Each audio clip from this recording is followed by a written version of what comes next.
안녕하세요. 전원주택 전문 다음카페 산골 전원주택 이야기 카페지기 박병규입니다. 오늘은 제가 여러 번 강조를 했는데 유튜브 방송에서 굉장히 여러 번 강조를 했는데요. 실패하는 전원생활과 성공하는 전원생활에 대해서 다시 한번 얘기해 보도록 하겠습니다. 제가 왜 이런 것을 자꾸 강조하느냐면요. 제 주변에 너무나 많은 분들이 전원생활에 실패하고 다시 돌아가시는 분들이 많이 있습니다. 또 그런가 하면은 또 전원생활을 아주 재밌게 하시는 분들도 계셔요. 그런 분들을 보면서 제가 다시 한번 얘기해 보도록 하겠습니다. 첫 번째는 분수에 맞는 전원주택을 지어라. 결국 분수에 맞지 않는 전원주택을 지으면은 전원생활에 실패할 확률이 굉장히 높다는 겁니다. 그건 뭐냐면은 물론 여러분들이 무리하지는 않겠지만은 욕심껏 전원생활을 하려고 하시는 분들이 많아요. 전원주택을 짓거나 할 때 특히 그런 상황이 많은데 전원주택을 일단은 자랑거리로 생각하고 내려오시는 분들이 많거든요. 자랑거리로 생각하고 내려오시는 분들이 상당히 많이 있습니다. 그 예를 들자면은 전원생활을 아직도 별장의 개념으로 생각하시는 분들이 많아요. 내가 이런 전원주택을 가지고 있다. 그러므로 내 친구들이 왔을 때 그래도 내 체면에 맞는 또 자랑하고 싶은 전원주택을 짓고 싶은 분들이 많이 있습니다. 지난번에도 한번 말씀을 드렸듯이 내 가족이 어쩌다 한번 대가족이 모였을 때 집을 크게 지어야 된다는 생각을 하시는 분들이 많아요. 그거는 항상 제가 말씀을 드렸지만은 1년에 불과 몇 번에 불과합니다. 1년에 몇 번에 불과한데 가족들이 많이 모였을 때 그때를 위해서 집을 크게 짓거나 또 집을 이쁘게 짓는 돈이 많이 들어가서 건축비가 많이 들어가서 집을 이쁘게 짓는 분들이 많이 있거든요. 왜? 내 친구들이 내 지인들이 놀러 왔을 때 방문을 했을 때 내 집이 나는 이런 집에서 산다는 자랑을 하려고 하시는 분들이 많아요. 그러지 말고 현실에 맞게 내가 부담이 가지 않고 내가 그냥 즐길 수 있는 전원주택을 지으세요. 그래야 전원주택을 실패하지 않습니다. 예를 들면은 초창기 전원주택에 하시는 분들이 전원생활을 하려고 집을 지으시는 분들이 보통 40평, 50평, 60평 그렇게 짓는 분들이 많았어요. 그분들 대부분 지금은 후회합니다. 난방비도 많이 들어가죠. 청소도 많이 해야 되죠. 또 터를 또 너무 무리하게 크게 잡아서 또 실패하시는 분들, 지금 이제 와서는 후회하시는 분들이 많은데 그런 분들을 생각해서 분수에 맞는 전원주택을 지으라고 많이 얘기합니다. 두 번째는 주변 환경에 맞는 전원주택을 지어야 됩니다. 왜 그러냐면은 주변에는 대부분 소박한 전원생활이라든지 또 전원주택을 아주 적게 지으신 분들이 많은데 터무니없이 크게 짓거나 또 주변에는 대부분이 참 편한 전원생활을 하기 위해서 간단한 전원주택을 짓는 분들이 많은데 너무 튀는 전원주택을 짓는 분들이 많아요. 그럼 자랑거리는 될 수가 있으나 주변하고 잘 어울리지를 않으니까 어울리지 않는 전원주택을 짓고 살다가 보니까 은근히 사람들한테서도 경계의 대상이 돼요. 경계의 대상이 되고 또 내 사생활의 침해를 많이 구경을 온다고 한다면은 내 사생활의 침해를 보는 경우가 많거든요. 그래서 주변에 맞는 전원주택을 지으라라고 합니다. 그래야만이 사람들하고도 동화도 되고 역시 전원주택도 편안한 전원주택이 됩니다. 그래서 주변 환경에 맞는 전원주택을 지으라라고 얘기합니다. 또 아주 극한적인 예로 주변에 농장들이 많이 있는 데가 있어요.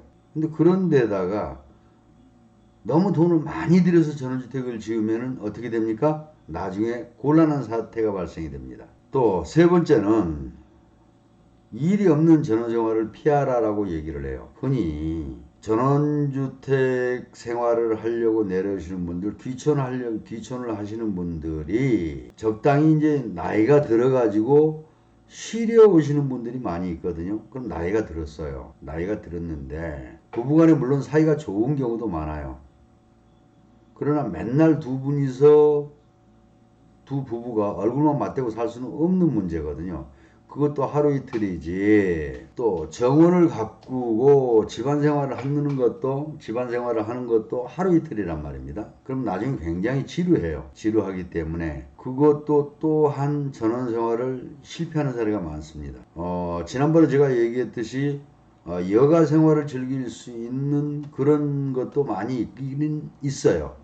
하지만은 그것도 시간이 남았을 때 내가 여가 생활을 하는 것이지 그렇지 않고 1년 365일 여가 생활만 할 수는 없는 문제거든요.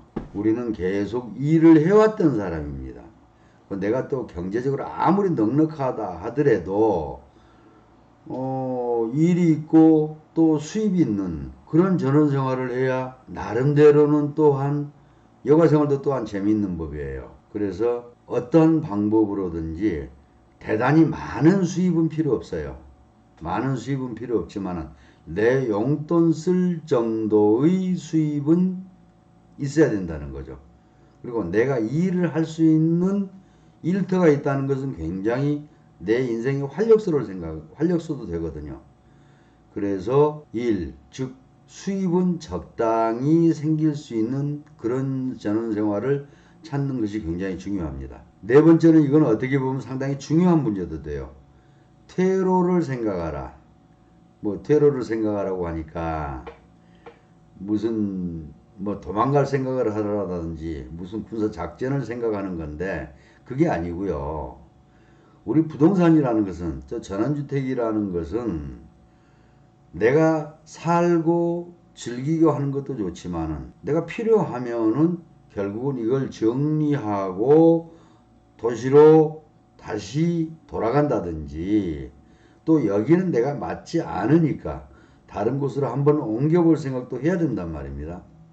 그러면 결국 매각을 해야 되겠죠. 매각을 해야 되는데 앞에서 1번, 2번 거기에서 얘기를 했듯이 어떻게 보면 그런 거하고 상당히 많이 밀접한 관계에 있어요. 팔려고 하면은 너무 터무니없이 큰 주택을 짓는다든지 주변 환경에 너무 맞지 않는 전원주택을 지어서 그런 걸 한다든지 또 땅을 또 너무 넓게 소유를 한다든지 했을 때에는 결국 매각하는데 굉장히 애로사항이 많아요. 어떻게 보면 위에 이제 분수에 맞는 전원주택을 지으라든지 전원주택 주변 환경에 맞는 전원주택을 지으라라고 생각한다든지 했을 때 굉장히 중요한 부분이 여기에 있습니다. 전원주택을 짓는 순간 가격은 일단 감가상가에서 떨어진다고 생각해야 돼요. 집은 소담하게 지어야 돼요. 또 땅은 전원주택 부지는 만들어 놓는 순간 전이나 임야에서 대지로 바꿔놨으니까 가격은 올라간단 말입니다. 항상 제가 말씀을 드렸듯이 내 주변 지인분들한테 얘기했듯이 떨어지는 곳에 투자를 하지 말고 올라가는 곳에 투자를 해야 그래야 나중에 이 집값이 어느 정도 올라가니까 그래야 나중에 파는 것도 쉽잖아요. 흔히 저희들이 전원주택을 주변에 전원주택을 지어가지고 매매를 못 하시는 분들인 어떤 분들이 매매를 못 하느냐 하면은 집을 너무 화려하게 짓고 돈을 너무 많이 들여서 크게 짓는단 말입니다. 근데 그러다가 보면 다른 사람들이 사는데 부담스러워요. 점점 이제 전원주택은 현실화돼 가거든요. 그래서 전원주택을 적게 짓기도 하고 또한 농막만 갖다 놓고 전원생활을 하는 분들도 많아요. 근데 내가 집을 크게 짓는다든지 화려하게 집을 지면은 팔고 다른 데로 옮기거나 다시 내가 나이 먹어서 자식들 옆에나 병원 옆으로 가려고 할 때 도시로 들어가려고 할 때 매각할 수가 없어요. 그래서 이러지도 저러지도 못하는 분들이 많거든요. 그래서 항상 그 점을 좀 생각해 주시고요. 다섯 번째, 무작정 귀촌하는 것은 거의 실패할 확률이 90%입니다. 1번, 2번, 3번, 4번 그런 데서 얘기했듯이 결국 귀촌을 멋으로 생각하시는 분들, 다른 사람들 다 귀촌하니까 전원생활을 하니까 나도 해야 되겠다 하고 무작정 내려오시는 분들이 많아요. 마치 한풀이 귀촌이나 한풀이 전원생활을 많이 합니다. 그래서 나는 하고 싶으니까 무조건 시골에 가서 한번 살아봐야 되겠다. 그리고 무작정 보러 다니시는 분들이 상당히 많이 있습니다. 그러지 마시고 내가 귀촌을 해서 또 전원생활을 하면서 어떤 식으로 살아야 되겠다. 또 일은 어떤 일을 좀 했으면 쓰겠다. 내가 주특기가 어떤 거니까 시골에 가서도 어떠어떠한 생활 계획을 세워가지고 어떻게 즐기고 적당한 수입도 찾고 그렇게 해서 계획을 정확하게 해야 돼요. 계획을 세우고 두 번, 세 번 생각해보고 그리고 자신 있을 때 완전한 프로그램을 가지고 전원생활을 해야 된단 말입니다. 조금 더 먼저 제가 말하는 것은 가볍게 물론 시골에 와서 새를 살거나 빈집에서 한번 살아보고 하는 것도 좀 좋죠. 그런 것도 좋고 또한 요즘 인터넷에 다양한 정보가 많이 있잖아요. 그런 것도 한번 생각을 해보시고 그리고 귀촌하시면은 즐거운 전원생활도 하실 수 있고 또 실패하지 않는 그런 전원생활을 하실 수가 있을 겁니다. 그래서 항상 이런 점을 한번 생각해 보시고 오늘은 가장 일반적이지만은 여러 번 강조했고 여러 사람들이 강조했던 그런 전원생활에 꼭 필요한 요소를 제가 한번 얘기를 해봤습니다. 얘기를 해봤고요. 항상 제가 얘기했듯이 구독하기도 좀 눌러주시고 또 즐겨찾기도 좀 눌러주시고 여러 가지로 제가 조금 유튜브 방송을 하는데 재미있게 추천하기도 좀 눌러주시고요. 그렇게 하시면 고맙겠습니다. 또 다음에는 또 다른 얘기를 가지고 다시 한번 찾아뵙겠으니까요. 여러분들 즐거운 전원생활 하는데 한번 나름대로 여러 가지로 상상을 해 보시고요. 다음 시간에 또 뵙겠습니다. 이상입니다.